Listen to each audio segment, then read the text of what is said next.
Hello and welcome back to the Way to Native Chronicles. What we're going to do today is go over something that I hope is useful. In this channel we like to focus on things that can help people out with the things they want to do.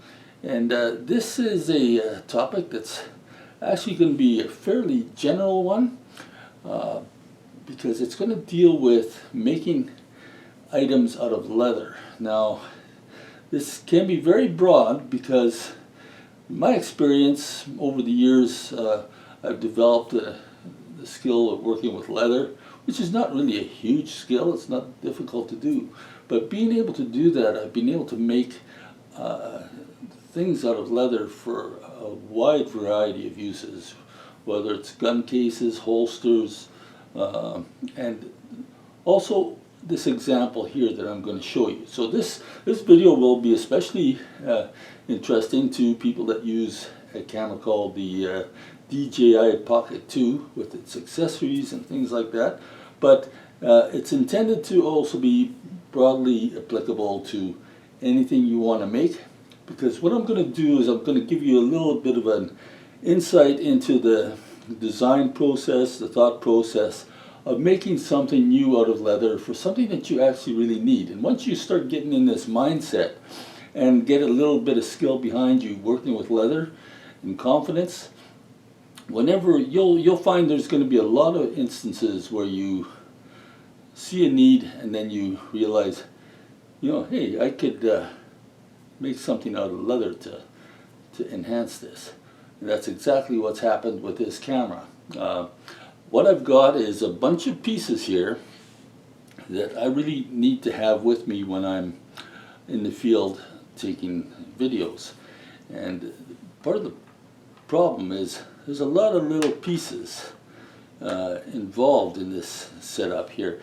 And we go quite often out to the trap line, which is a 6-hour drive, and you want to be absolutely sure that you have everything with you, because all you have to do is just forget one little piece like this and basically you're kind of hooped, right? And there's driving all the way back is not really an option. So it may not be the end of videotaping or video recording, but it can really be an aggravation and a drawback. So ideally what I wanted to have is a case that would be able to keep all this stuff together, number one. Number two, also to protect it. Number three, also to be able to carry it very easily, because a camera like this is actually the camera here, and it's very small, and that's the advantage of it. You can always have it with you. But it's also nice to have some of these other things, like this is actually a fancy selfie stick that you can mount your smartphone onto and use it as a monitor while you're filming. You have the little camera attached to the end here, and you can be filming and controlling everything with your joystick. There's another attachment here. It's all very handy stuff. This is a battery, so it'll give me up to 8 hours, 6 or 8 hours on this camera of steady filming. And it comes with a little mount. You can see, I'll post a video in the top corner here for you to link to if you're interested in knowing more. But this holds a smartphone and the camera right beside it, and then you feed with this little cord into it to supply the power to the camera. And then you can screw this onto the bottom. So if you want a really good tripod, you can use this thing, right? So I'm not going to spend too much time on explaining the use of the camera, because you can catch that in the other video.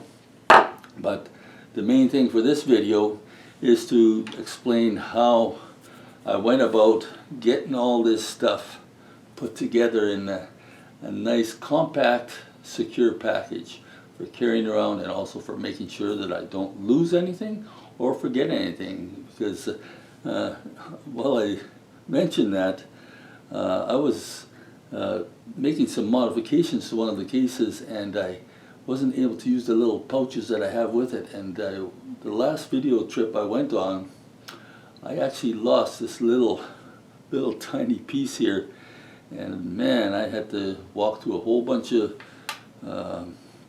wilderness trails looking carefully for it, and I did eventually find it, but I was just really lucky that I found it. So losing stuff is really terrible in the field to do, and it can basically end your whole trip of making video. So I've kind of gone on a little bit long enough, but I just wanted to give you the setup on this. And before we start, if you enjoy this video and get something useful out of it, then I really do appreciate it if you click subscribe and click like on it. That really helps out. We also have a new feature on YouTube where you give me a super thanks. It allows you to buy me a coffee or something like that. You put in whatever you want. So let's get started on this.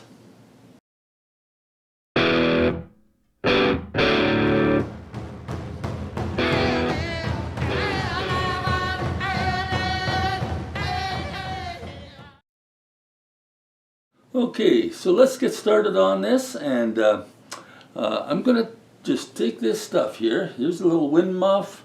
It's an external mic for this setup, an extra memory card, a C cable. This is my little tiny wide angle lens here, and a little extra connector, and these things here. So how do you package this up? Well, what I started off with is this. This is a modification made to something I made in the past, which is a shoulder rig for carrying a handgun. Actually, not allowed to carry handguns in Canada, so it's kind of useless anyways. At least I'm allowed to carry them in the bush for trapping, but for self-protection and stuff. But you're still not allowed to wear it as a shoulder rig. You got to wear it on your side. So I didn't really need this anymore, but I had this rig made. I made this about more than 30 years ago, and just set it aside, and you can lace whatever you want onto it. It just kind of fits on your shoulder, and these straps go around your back. You know what I mean? And then everything just sits really nicely on your shoulder. It could be under a coat or whatever. So I took a look at that, and I was thinking, what I can do is I could build a case for that. So I started off by taking this extension rod, and then my camera. It's in its little case here right now, and I can just pop that in here, make that secure like so. And what I also have in here is a little pouch to have a pocket in there for putting the wide angle lens and a few little things. And then I also sewed on a little pouch on the back here. Now, to make something like this is not terribly difficult, but what I'm going to do in this video is I'm going to show you some of the basics of how to work with leather and to make simple projects like this. In some respects it's not simple, because you can see I've molded leather to fit these things. But I'll give you a little bit of an idea of how to do that sort of stuff. I even molded this a little bit just to make it kind of close right and have a little bit of room in it. But that takes care. Let's just put this together here for now. So that little pouch here, that would fit the little wind muff and well, maybe the memory card, wide angle lens, and this little connector, and any other little things that I might need to take. And I can also put the memory card, and this wireless mic can actually snap right onto the top of this case, so in a way I don't need to have a compartment for that, so that sits nicely. So we'll just put this together, put it off to the side for a second. Okay.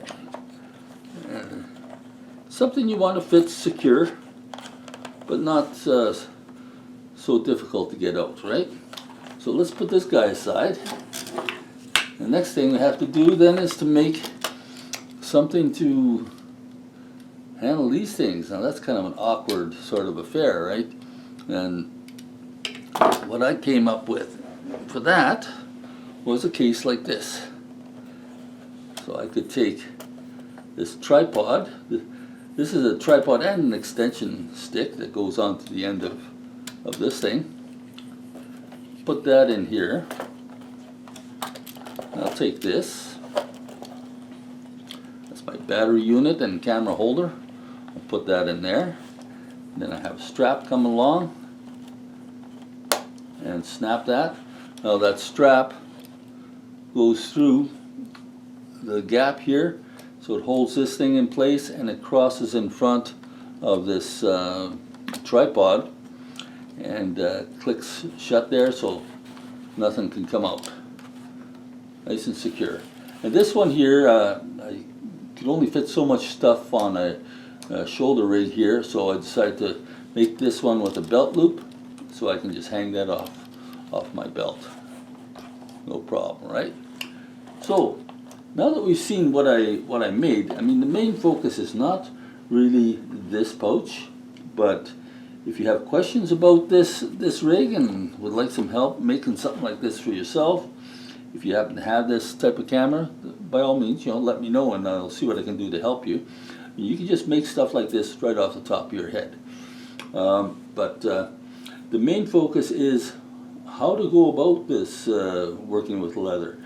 And I'd like to provide you with some of the basics on how to do that. So let's get set up with that next.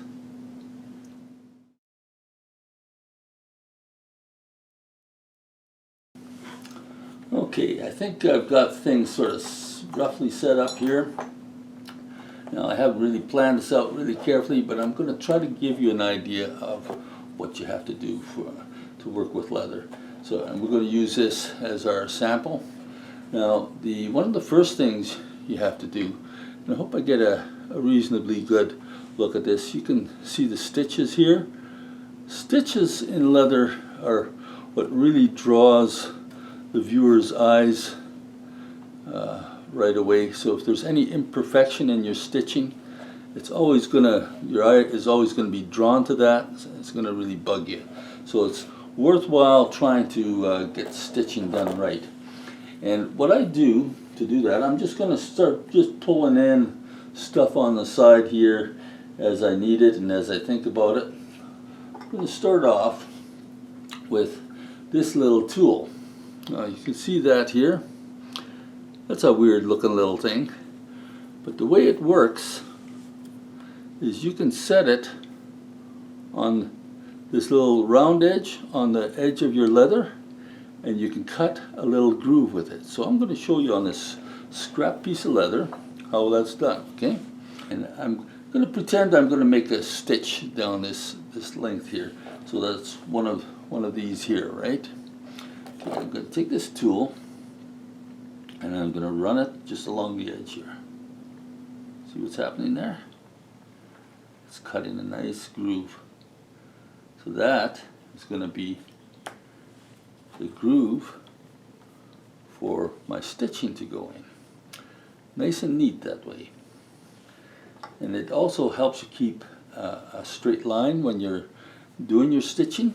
So it's useful for that. It also creates a slightly indented surface so that when your stitching is drawn tight, that it sits below the level of the top of the leather, which helps keep it from wearing out from abrasion.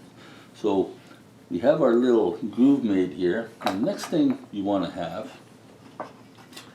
is one of these little cutting forks.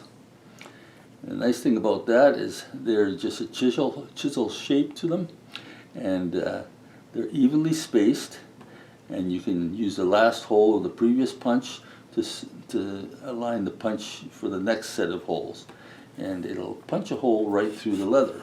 So we'll give this a try here, just to show you what it's like. Okay, I'm going to put my glasses on here so I can see a little better. Sucks getting old. Okay, what I got here is a hammer, and you notice I also have a beat up old piece of wood. I've been using this same piece of wood for years, so you don't have to worry about wearing them out very quickly. They seem to last quite a while. So let's see, have we got a good position here to show you? I think so, eh? I'm gonna start from this end here, and I'll line this fork up with the groove, and I'm gonna punch some holes through it.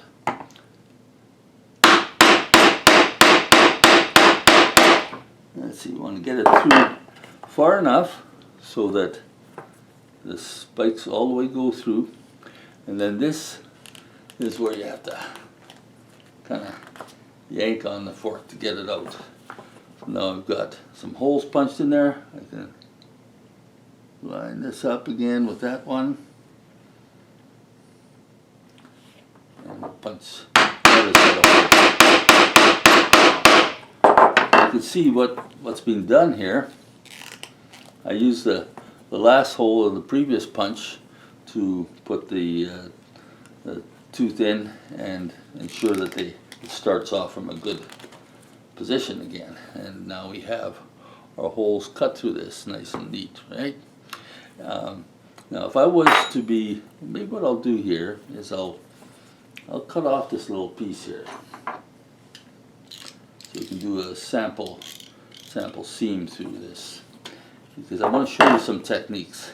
Now another thing you want to have is a good utility knife of some sorts, preferably one of these break-off types. You know, make sure you break off the tips as soon as they get dull. A lot of leather makers say use a fresh blade for every cut, and that's not a bad idea. So what I'm going to do is I'm going to take this. This is a fairly sharp blade. Should be able to get through a thick piece of leather like that in a couple of passes.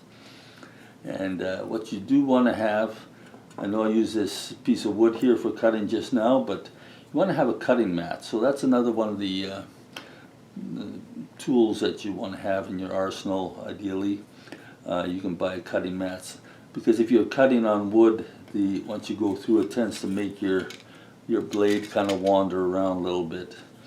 But you want something that you can cut on that doesn't dull your blade right away too. So anyways, we got that one. Let's make another little groove here for stitching. Okay, that should be good enough there.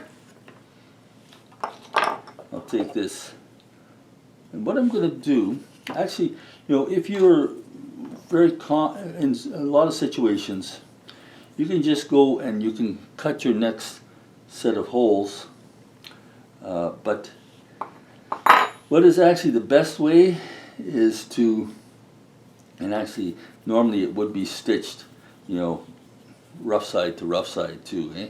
So let's say if we did it that way, I have cut a groove on this side here. I'm going to make it roughly line up.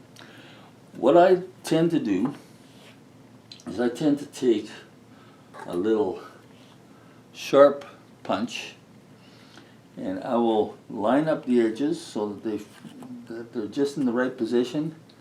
Then I'll hold this down, and I will make my marks onto the bottom leather that I want to stitch through. Because when you're stitching, and I'll show you everything here. When you're stitching, you want to have perfect alignment and all that to get your needles through. We're going to do this really the proper way. Okay, so where did I start here? I started right over here. Okay, now that I have the holes there, I'm going to punch this through.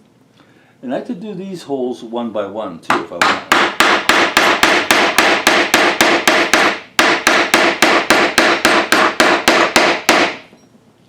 Make sure you get that punch all the way through. See, I've got it pretty close. Let's punch another set of holes through. Yeah, get it all lined up. Okay.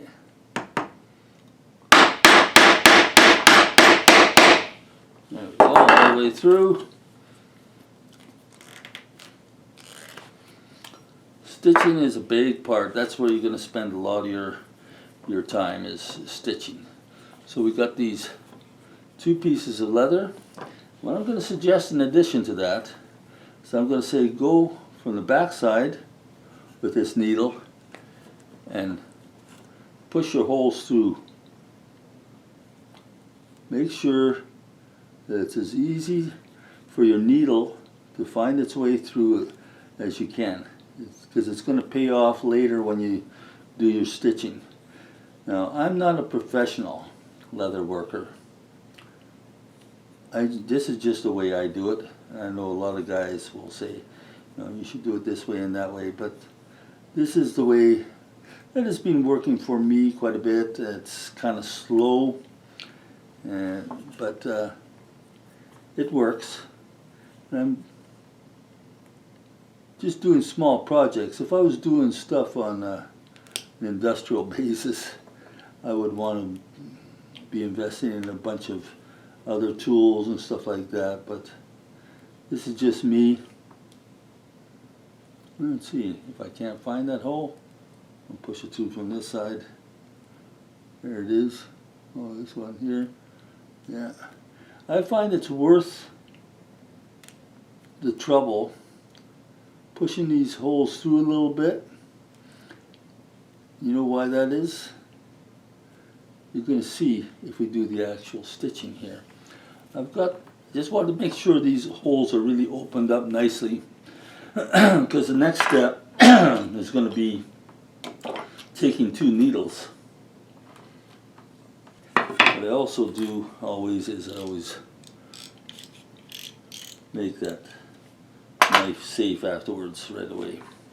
Okay, so now I don't know if you're going to be able to get a real good view of this, but let's see.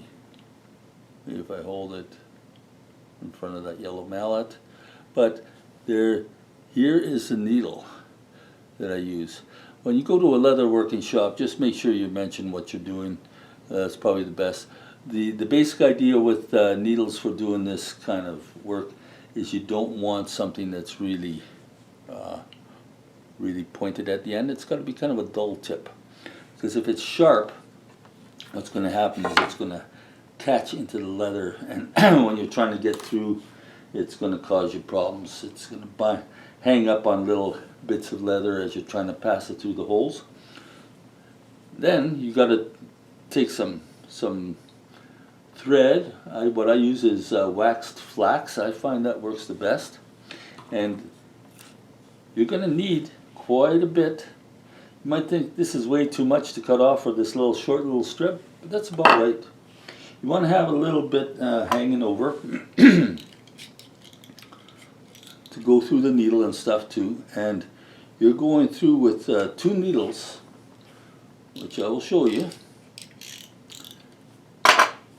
So it's going to be double the amount of thread that you would think, because it's also going back and forth through the thickness of the leather. So don't try to chintz out on is chintz is a racist word? I don't know. It's an old word from when I was a kid. Don't cheap out on the amount of thread or wax flax that you pull through. I'm going to get this guy through there. A lot of people will do this with a bunch of fancy threading the thread around so it doesn't get pulled out of the needle. I just pull a good generous amount of it through, and then I'm going to do that on the other side as well. I might have pulled off not just barely enough wax flax to do this job, actually, for this length of cut. You gotta kind of flatten it a bit.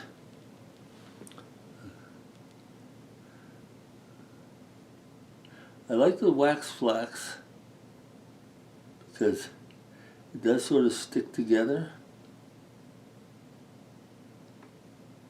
Okay, there, I got it through this time. And when you're going through doing your sewing, you're putting a lot of friction on the thread, so it's good that it's waxed. So what I'm going to do here is just do a sample stitch. Okay, we'll get our 2 pieces here.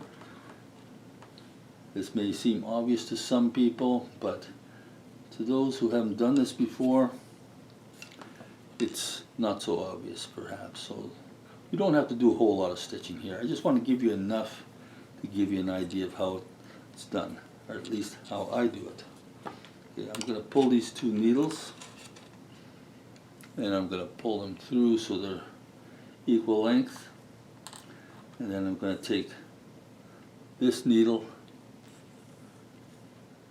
and I'm going to put it through the whole head.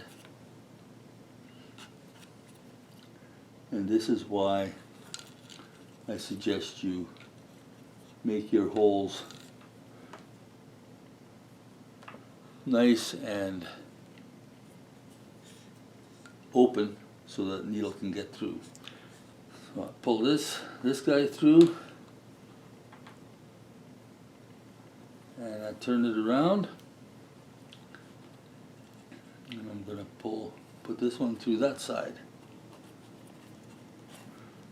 And that's really about it. Right now everything is all kind of cockeyed, right? But once you put the needle through again, this is where having your holes lined up nicely from the beginning, putting a little extra work, getting your holes open so the needle doesn't catch on it as it goes through. That's where it really pays off. So I'm going to push this guy through there. I'll just make a few little stitches here just to give you, and after every stitch what I do is I pull it, snug it a little bit, and you can see that these stitches are going in nice and tight, right? Hope you can see that on the camera. Here comes another one, and along you go, just like that. So use that needle, that punch, multi-prong punch, to get your holes evenly spaced. In a lot of cases what you want to do is exactly what I just did, lay the next piece of leather that's going to sew on there onto it, and get those holes placed just right using this little needle thing here, laying your piece with the holes over top of it. There's a lot of different scenarios you run into when you're sewing. Sometimes it can get a little tight, and you have to be creative to find ways to do it easy. If you start getting into a situation where you're going around curves and things or whatever, or warped surfaces, it's hard to get the needle going through one side to come into the hole for the other side. That's when things really slow down. So we're doing a little bit of preparation work is good. So what I'm going to do is I'm going to end this off with just these 4 stitches. And just to show you, once you're done, once you're done at the end of a line, then you back stitch. Okay, so you can pull that through as well. Now if you're having trouble, what I always do is I just use a pair of pliers. Especially on the back stitching part of the work, it does get a little tight. So I'm going to back stitch this 1 stitch, just for an example. But normally what I'll do, see now it's getting pretty tight, I've had that needle go through there a few times. But I'll just take my pair of pliers like that and just pull her through. You can do it by hand, but after a while your fingertips are going to get pretty sore. So always give it a snug after doing a stitch. I'm going to take these needles off now, assuming that I'd back stitched 4, 5, or 6 stitches back. That's just so that to make sure that it doesn't unravel later on. You don't want to have that happen, right? So if it goes back 4 or 5 stitches, probably even 3 would be enough, then you're good to go. It's not going to come apart. Now you see what I'm doing here? See if I can. I'm just going to take this knife and I'm just going to cut it off flush. And then I'll do that here as well. Let's see. Make sure you don't cut your leather. Hold it when the knife blade slips. It's easy to do, or cutting your threads. So now we have this little piece here done, right? Now part of the reason why I'm doing this is so that I can show you all the basic techniques, because now I'm going to do another technique that I think you might find interesting. This one here, we're going to use this as sort of an example. I don't do perfect work, but you notice on the edges are kind of smooth, just like that. The way I'll show you how I do that. That's this is just a common leatherworking technique. What you want to have is you want to have a little tool like this. See, it's got a little V cutter in the middle, and what I can do with that, I can take this and I don't know what they call this kind of motion, but I'm just beveling it off. See what I did there? I'll take on this side too, and I'm going to bevel it off here as well. That's how you get that nice finished look to your leather.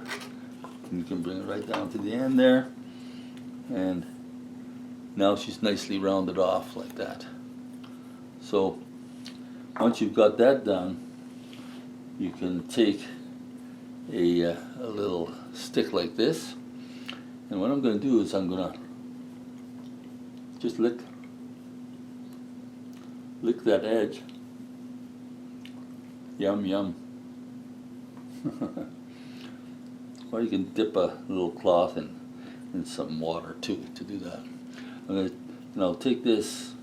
The reason this has multiple little grooves in it is you want to have the right one for the thickness of leather you're working with. This is about right for this guy, so I'll go like so.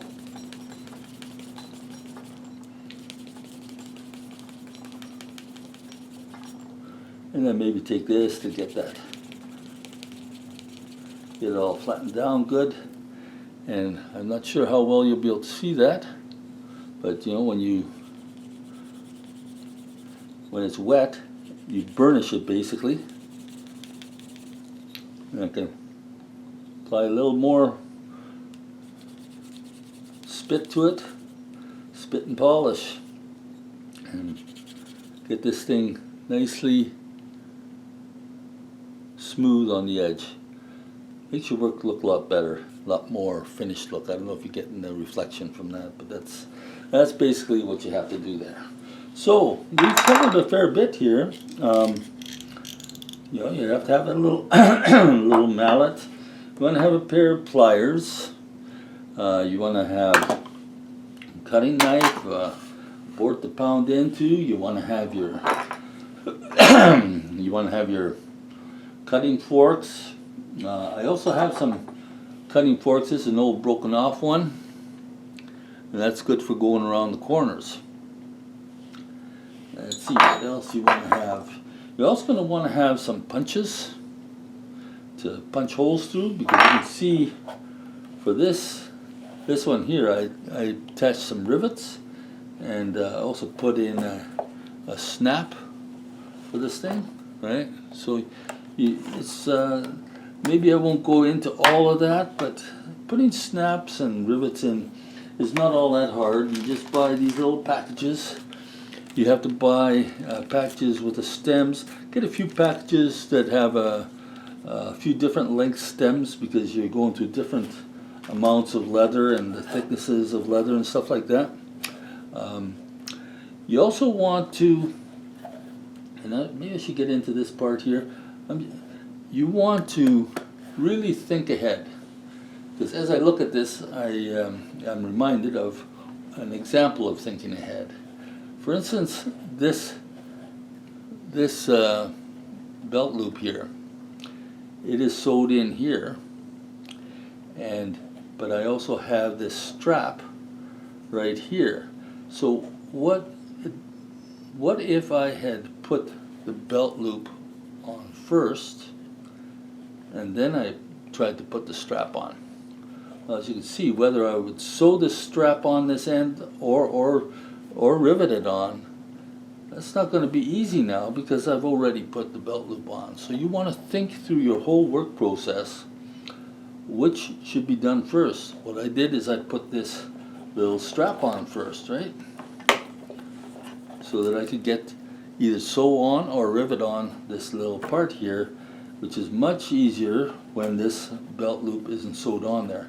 Once I had that in place, then I took the belt loop over and I sewed it onto the back. So that's a little tip for you there. Think ahead, plan all your moves ahead.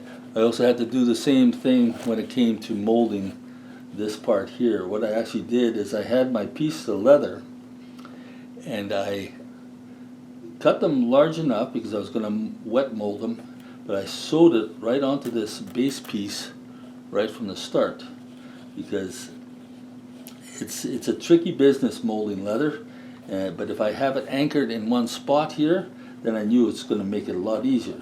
Now you might wonder, how the heck do you make a surface like that, right? It's actually not all that hard. What I did is I just cut out a piece of thin plywood here, and I had another piece of plywood underneath it so that I could fit it together like this, right? And I made it about the size that I want to have it so that I could have two holes. So I have two pieces of wood like this here, and that I could put in here, and have another one there, and I would take this piece of leather, and so when I cut it out, it was about, I would say it was about that big and a little bit longer. Waste a little bit of leather when you're doing wet molding, because if you don't have enough sticking out and hanging out the sides, you're going to get yourself into a bind. So cut it out, be generous with it. Take that piece of leather, fill up a sink put some water in the sink, lay the leather in there for about 5 minutes so it soaks, and make sure it's good and wet. And then you take, now in the case of this one here, I had already tacked the center line onto it. So I could just take my two pieces of wood and I laid them on there, and I took the leather and I worked it by hand to get it over top of these two pieces. I have the other piece somewhere else here, but I had them both in at the same time. And I just worked that leather and press it, try to get it roughly molded into shape down to the ends here. Couldn't do everything, of course, that way. And then once I got it pretty close, I took this cutout of wood and another piece of plywood underneath it, and grabbed these are small clamps, I use bigger ones, but grab a bunch of clamps and just clamp them around the edge. Actually, I did it with only 4 clamps, and then you just let it sit like that. As you clamp it down, you kind of increasingly clamp it down, and it brings it flat and it stretches that leather.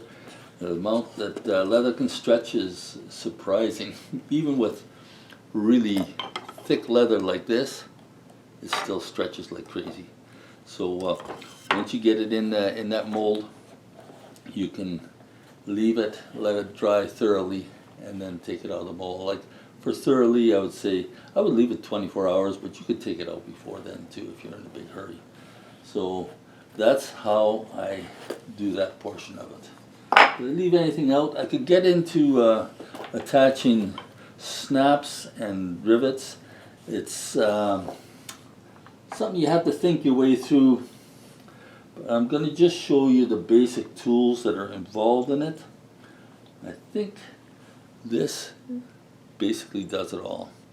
Like if you're going to pound in, let's say, one of these rivets here, then you want to have this little anvil end, and it's got a concave surface on it and it's got a flat surface on it, okay? So in the case of putting these rivets on, when I did that, they're underneath it now. They're rounded on both ends, so I set this anvil down, and then I put the rivet through, and I laid it on top of there. Let me get this out of the way here, right? and I laid that rivet on top of it. That didn't have the belt loop on it at the time, of course. And then I put the top little piece on and aligned it with the shaft. And then I took this punch, which has a concave end on it, and make sure that concave end fits on there. And then take the hammer and just smack, smack, smack a couple of times. Feel it, and it kind of expands out on the inside of that shaft so that the rivet stays locked together. The same thing with putting on these little buckles and stuff like that. That's something you want to be able to do. They're very handy, and what you do with those is, let's see, can you see that guy there? That's the bottom side of this female end to the buckle. That one, then I would set this anvil down with the flat side, because this is a flat surface. And I take it, and I take this female cup side and put it over top of the shaft, and then I want to expand the shaft, so I would take this little tool that has a little kind of knob and a flat cylinder around it, surface. That is meant to insert into the inside of that little expanding stem, and you can just take that and give it a whack or two, and what it'll do is it will mushroom out the inside of that stem to make it so that this part can't come off it again. Probably a lot of people know this stuff already, but not everybody does. And it's usually good to have this female on the bottom side and your loose strap end have the male end there. And this male end is done the same way. The only thing different with this is that this has a rounded surface to it. So where's my little anvil? So then I would use the rounded portion of my anvil to lay this on, and then I'll take my male piece, lay it over top of the stem, and then put that punch in there again like we did last time and smack it together, and then there you have yourself a nice little snap. So, is there anything else we need to know here? I think that's more or less covered it. You know, you want to have maybe a Sharpie pen, you want to have a ruler, a cutting edge. There's a lot of stuff you could add into this, but I think I've covered most of the basics. I have some other videos, so what I'm going to do is I'll give you a link. These are the ones I made years ago. It's been doing this for a while, and mostly making gun stuff, but the techniques apply, and I bring you through the whole process of making what's called a speed loader pouch. That's a little pouch that can sit on a belt with your holster for your handgun, and you can get an extra 6 rounds out of it really quick. So that will give you a little bit more of a look at it as well. But you know, basically, I think I've covered a lot of it here right now. So hopefully you find this somewhat satisfying and helpful. It's a long video, but I think for some people this is going to be worthwhile. And if you did like this video, then as I said at the beginning, I sure hope that you click subscribe if you hadn't, and click the like button. That helps get us up in the YouTube algorithm so more people get exposed to this. And as I said before, there's now a I think it's called a super like button. You'll see it at the bottom of the screen. You can click that and it'll say, well, what do you want to give them 50 cents or $50? You know, whatever you can type whatever you want, and I guess you have to have a YouTube account to do that, of course. But well, maybe you don't too. But click that if you'd like to help support this channel. I know a lot of people do really want to support things that they want others to see and to see done more, because that's how social media works for us all. We're not under control of the mainstream media. We're going direct out to the people. So as I always say at the end of a video, I'd like to wish you God's blessing and catch you next time.